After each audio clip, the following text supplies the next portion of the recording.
So many questions. Some of them are academic, some of them are practical. I'll start with the one that actually got me to light up. Yes. I like to talk about the balance between appreciation of the now and then the becoming of what's more.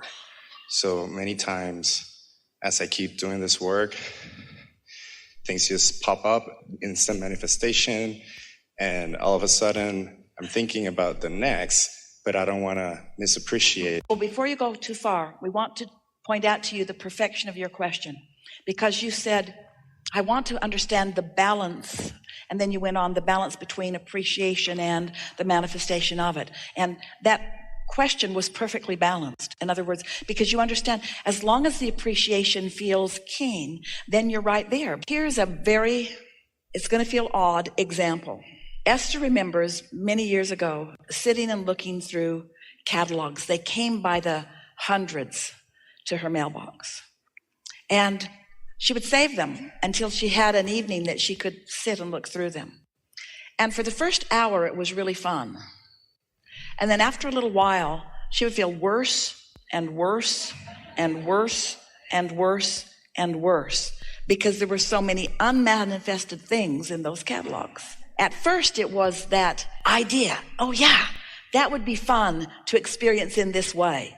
But after too many things that you don't yet own, it got out of balance. Have any of you ever done that to yourselves?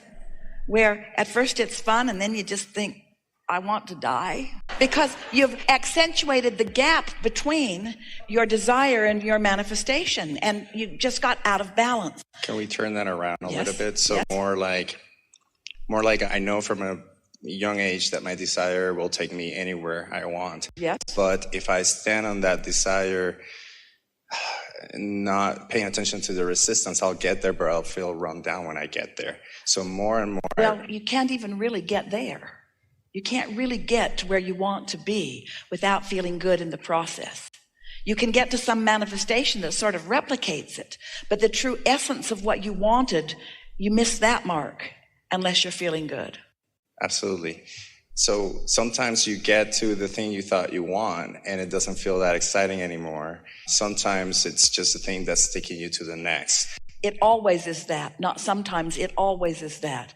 100% of the time it's that. So there's these two parts of me. So when you hear people say to their children, or you say to your children, are you never satisfied?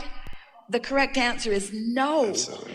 No, in the sense that there will never be an ending to the desires that are flowing. But that balance that you're talking about is the satisfaction in the moment. Because what you're reaching for is seeing your goal or your desire through the eyes of Source. So how does Source see it?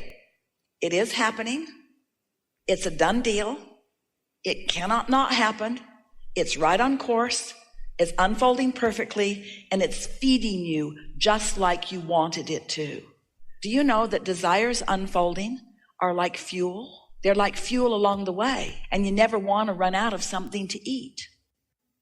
But so then, what does it matter? The desire doesn't matter as much. I more and more think, what's the momentum doing right now?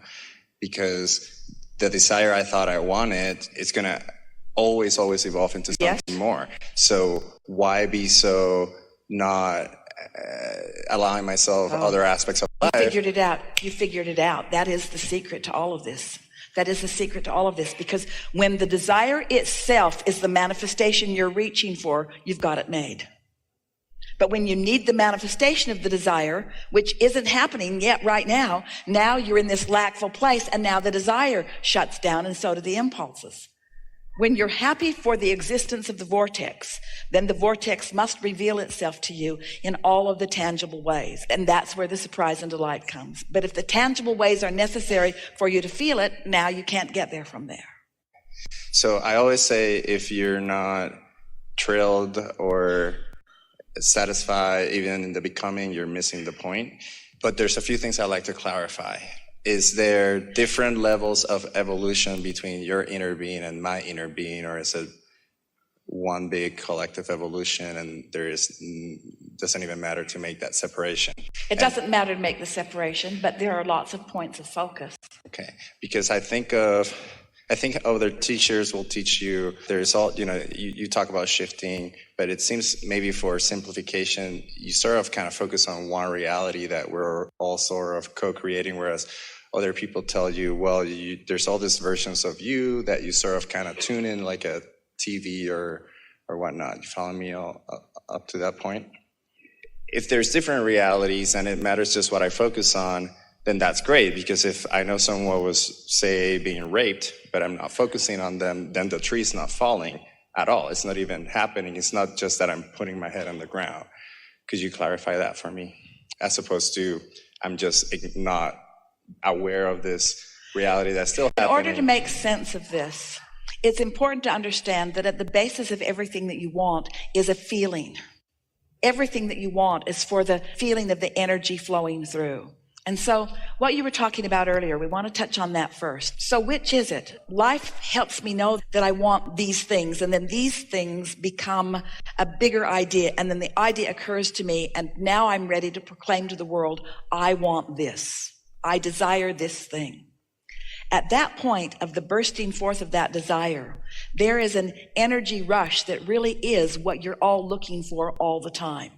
So the optimum life experience would be to be able to keep yourself in the position where you could be translating the things that you've been asking for into the idea and into the idea and into the idea. The only diminishment of life is when you take that idea that now is flowing and for some unnecessary reason, slow it down. And the reason that you slow it down is because you want to make it a reality now, and since it isn't a reality now, then you introduce lack or doubt into the equation, which doesn't allow it to keep going. Does that make sense to you? We're going to try to demonstrate it. So contrast helps you know that you would like to have this, and this, and this, and this, and this, and this, and this, and this, and this.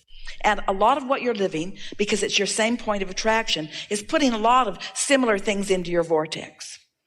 So here your vortex is, it's accumulating all of these things that you're asking for, and you are not even all that aware of what you're asking for, because life's coming fast and it's stacking up, and you can't really identify the pieces that you're putting in there, not really. But these pieces are becoming wholes, and these pieces and wholes of pieces are gathering cooperative components. And so there's quite a business going on here. In other words, there's something really remarkable that is happening that your inner being is just crazy for. Your inner being is just loving the becoming, because it's the evolution of the spirit. It's the evolution of the whole. It's the evolution of all that is. It's the evolution of this leading edge time and place. In other words, this is what you came for. This is what you're doing. It's all right on track. It's wonderful, wonderful, wonderful. So here it is, becoming, gestating, getting ready for you to get ready for it. And you are ready for it because you've been tuning in, you've been appreciating, you've been looking for positive aspects in things, you've been meditating, and you get a glimpse of it that is just intoxicating for a moment. The key in all of this is to keep yourself as best you can in that place of receiving the next idea and the next idea and the next idea and the next idea. And when you reach the place that you are hooked on the idea and you don't need the manifestation, then you'll have it, because then you'll always be in that sweet spot. Then you'll always be experiencing clarity.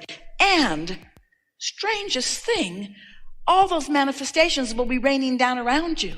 And those who are watching it from the outside will think that your high is about the stuff.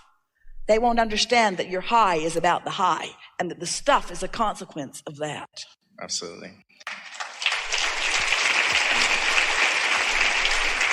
We've been talking about this for a while in this way, and we think this is a good way to bring this all into a culminating place for you here today. If you need the thing to promote the feeling, you just can't get there from there. But if you believe that you can promote the feeling and you've mastered that, then the things have to come. Because once you've mastered the feeling, you've steadied the vibration. That's that balance you were asking about. And once you've steadied the vibration, a consistency will happen, which will cause momentum. And the momentum is necessary for the creation to come about. But when you want it but and want it but and want it but, then you don't allow the momentum to move into that creative. So here's what I know. I had this blessed experience where I had, the best way that I can explain it is everything conversion to this point of being a singularity where every sound became the most harmonious, every image became just this white, pure light. And the best I can describe it is crystallized, pure love, well-being. We call that in alignment with your inner being. You see the world through the eyes of source. Absolutely.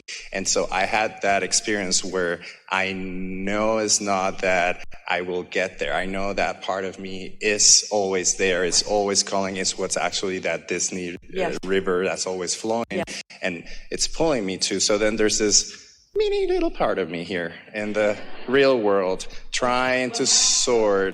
And so is that... Well, how are you going to keep that part of you from messing up that part of you? How are you going to keep that needed to manifest part of you to mess up the I'm in the zone part of you? Following my guidance always. The answer to that, really, you're right, but it's caring about how you feel and remembering that everything that you want is about how you feel anyway. And then before you know it, you get the horse out ahead of the cart instead of the cart before the horse. And then you're out ahead of it. You're happy and then you're happy and then you're happy and then you're happy and then. So that part of me is always there. I kind of given up the idea that this little part of me has free will. It has either turning the valve or on or off, because the free will comes from the bigger part of me that has the longer momentum. But that little part of you that you're talking it's about, important that too. Important little part of you that you're talking about is the part of you that put all the stuff in the vortex to begin with. It's the part of you that put all the stuff in there. It's the part of you that understands the relationship between who you really are and who you're allowing yourself to be. There is no downside to you. There is no part of you to talk smack about. I want to clarify that I'm not talking smack about it. I'm just trying to make the bigger point of that this little part of me is what turns the valve all on or partly on or not based on, like you say, the opinion that I'm formulating right here. There's something about the way you're describing it that's not quite right. And what that is that part of you that's not very well connected can become better connected. And then that part of you that's a little better connected can become better connected. And that part of you that's better connected can become better connected. One leads to the other, leads to the other, leads to the other, leads to the other. And it does not matter where you tune in to where you are at any point in time. It doesn't matter how far away you think you are or how far away you really are from connection with who you really are. Who you really are is going to continue to call you and call you and call you and call you and call you. And now you know what you know, you're going to hear the calling and you're going to know what to do. We overtalk this and we overthink this and we make it more complicated than it needs to be. I'm getting to the question. So we are out of time. So you're getting to the question? You're just now getting to the question? What is the question? Like you say, every day you wake up and, you know, it's basking on it, it's getting to that, elevating yourself to that point. So every day I wake up and it's almost instantaneously sit on my bed and I just feel the flush of source through me. There's other times where I do the exact same thing physically and I'm thinking the exact same thoughts, but there is sort of a underlying, unaware emotional part that's pulling somewhere else, and I don't always know why. And this is step 5, being okay with it and letting it play its momentum. It's being okay with it, and it's not trying too hard to figure it out. And it is this: when you know you're high, focus and watch yourself increase the momentum by your focus. When you know you're not there, bail out. Don't try to make it happen from there, because that just holds that place in that place that's strong enough that it'll keep showing up. If you don't try to fix that when it feels like that, you give your attention to it when it feels good and you withdraw your attention when it doesn't feel good, what happens is pretty soon that dissipates completely and it becomes a non-player in your experience. Your awareness, your ownership of your vibrational reality, your vortex of creation, that stuff you can't see yet, but your acknowledgement, your conscious acknowledgement of the existence of it. It exists as what you want to call the beginning point of so much that will satisfy you. But it could satisfy you right now as it is. And when you let it satisfy you right now as it is, then it will blossom into all the pieces that you want to show off to everyone else.